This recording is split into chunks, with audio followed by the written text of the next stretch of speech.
Hi there, I'm John Wolfram. A big shout out to the Neil Armstrong Air and Space Museum and the city of Wapakoneta, Ohio, for honoring all 4 of us Navy frogmen who were involved in the historical Apollo 11 recovery. The 2021 Moon Festival, called the Year of the Frogmen, reunited Clancy Hatleberg, Wes Chesser, Mike Mallory, and myself for the first time in 52 years. Here are some of our first-hand accounts.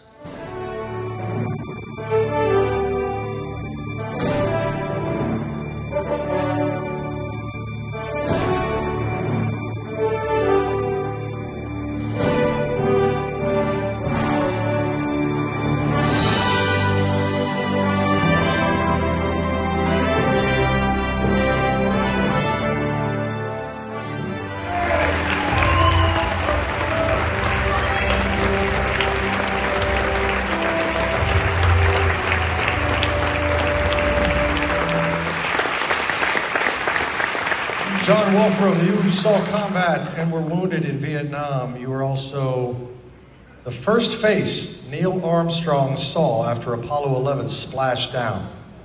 And you got the astronauts back to their ship safely. Can you tell us about that experience? Every Apollo recovery mission was a team effort. I attached a sea anchor to the Columbia module. Neil Armstrong, Buzz Aldrin, and Mike Collins gave me a thumbs up. My teammates joined me in the water, Clancy Hatleberg, Mike Mallory, Wes Chesser. Together we stabilized the capsule. We decontaminated everything in sight because of the lunar pathogens that they thought might be on the moon. And then we assisted the astronauts safely into the helicopter.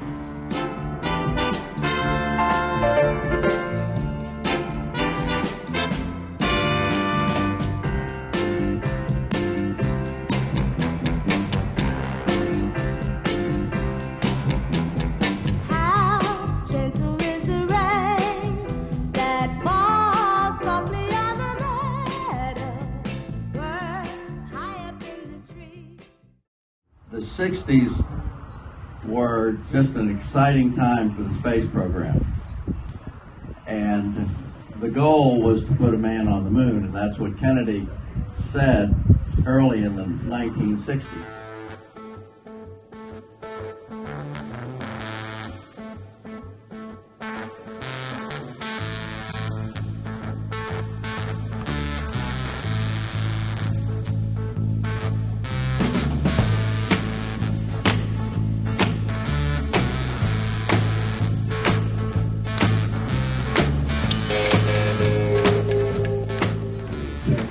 John was the fastest swimmer, and we needed the fast swimmer to catch the command module and attach the sea anchor, because we had to slow the command module down in order for Wes and Mike to attach the flotation collar that was designed to keep the command module afloat if it should develop a leak, and also provided a platform for us to work around the astronaut to step out on like a step into the rafts.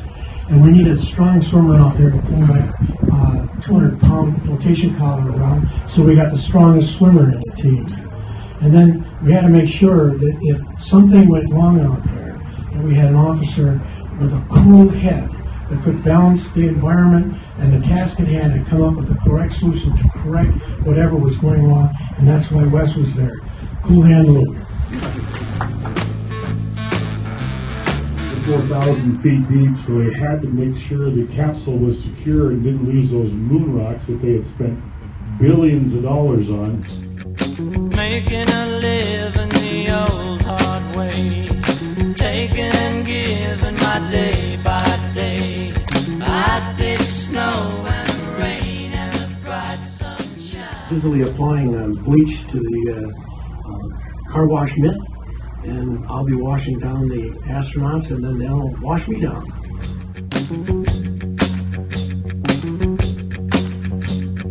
Making a living the old hard way, taking and giving my day by day. I did snow and rain. On board the ship, we were out on the command module. We had pretty much become chopped liver. And but in the process there, we played King of the Command Module, and of course, and Clancy. I'm the king. Clancy is the honored. You should have a crown. 35, ain't gonna need to tell the truth, tell no lies. Everything you think, do, and say is in the pill you took today. In the year 45, ain't gonna need your teeth, won't need your eyes. You won't find a thing to chew, nobody's gonna look at you. John is going to attach the hook from the DNA crane to the command module there, and shortly they will lift that onto the aircraft carrier, and you will see all of us. You'll see Mike and John jump off of the spacecraft to be clear, and there they go. And so now it's up to the ship.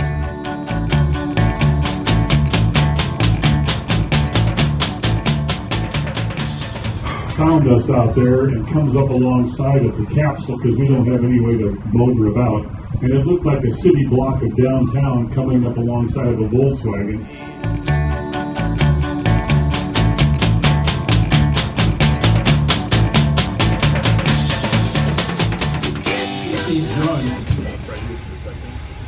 John Wolfram is on top. Now I got to do a little backstory. If you look closely on his chest is a huge hippie flower.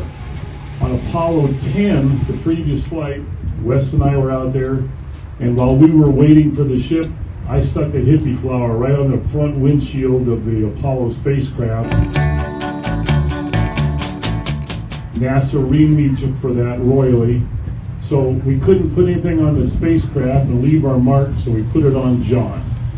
And you will see him standing up there, and Titanic, the movie Titanic, used this pose. Remember him on the bow, standing there, looking into the distance, hair blowing in the wind. On a Sunday afternoon. They come alongside, and you can see the raft alongside, and they're going to hand a big cable over to us. We pull that in, and that has the hook that lifts this thing. And John is holding on to the bridles up there where the hook has to go. There's his hippie flower. Wind blowing in the hair.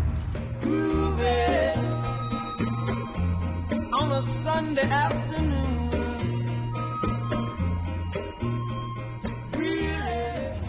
And the ship is passing is pretty quick, so it's all got to happen pretty fast. And as soon as John gets that thing hooked, we all bail off.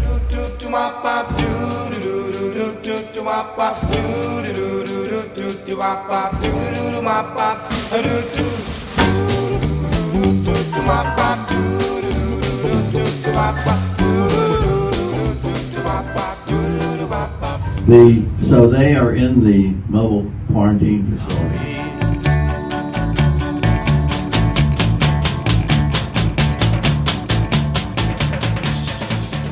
The night before, while we were packing these flotation collars, John wrote his name all the way across that, so he's famous for that also. And on the backside, he was due to be married someday, so I wrote "just married" on there too. I see trouble on the way. I see. Yeah, if you can see all the heat that was going around this thing, 5,000 degrees, and it's burning off all the gold foil around the edges, and it's pretty tore up. Wow, here it comes. Here comes the night. That gold foil is flapping in the breeze. While we were out there waiting, though, we did manage to get a few pieces.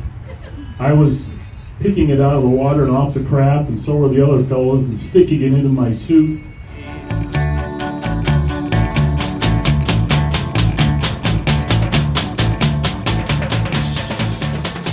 I was talking to him, and he did not like the Frogmen because we didn't follow his procedure.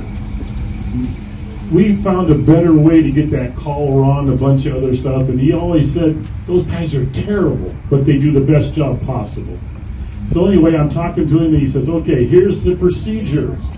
You save the moon rocks, you save the astronauts, and because we were battling sharks, he says, then save yourselves if you can. So I went, wait a minute, shouldn't we save the astronauts first? He says, no. He says, we got one bag of moon rocks, we got lots of astronauts.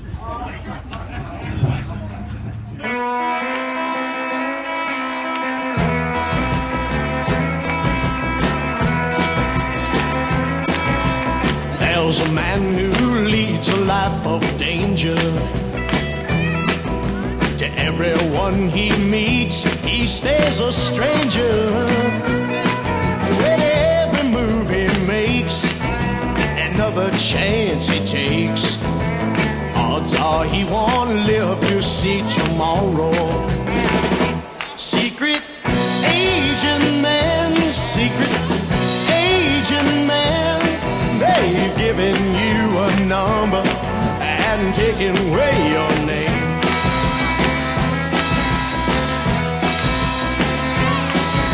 Beware of pretty faces that you find. A pretty face can hide an evil mind. Oh, be careful what you say, or you give yourself away. Odds are you won't live to see tomorrow.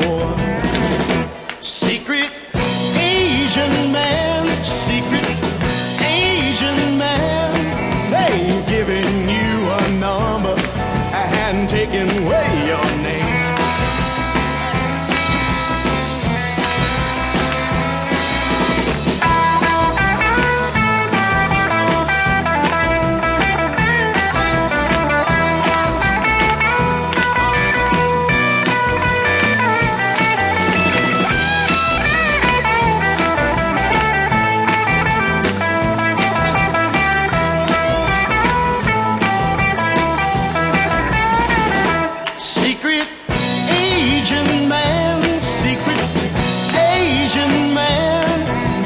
Giving you a number and taking away your name.